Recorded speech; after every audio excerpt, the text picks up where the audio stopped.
PIA officers association ने आमिर हयात के कायम मकाम सीईओ तकर्रुरी को अदालत में चैलेंज कर दिया।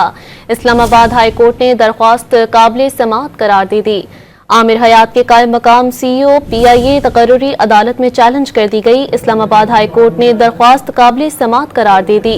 पीआईए ऑफिसर्स एसोसिएशन ने आमिर हयात की एक्टिंग सीईओ पीआईए तकर्रुरी को अदालत में चैलेंज कर दिया। अदालत ने दरख्वास्त काबिल समाअत करार दे दी।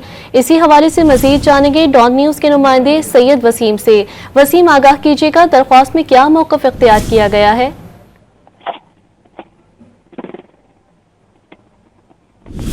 वसीम, क्या आप हमें सुन सकते हैं?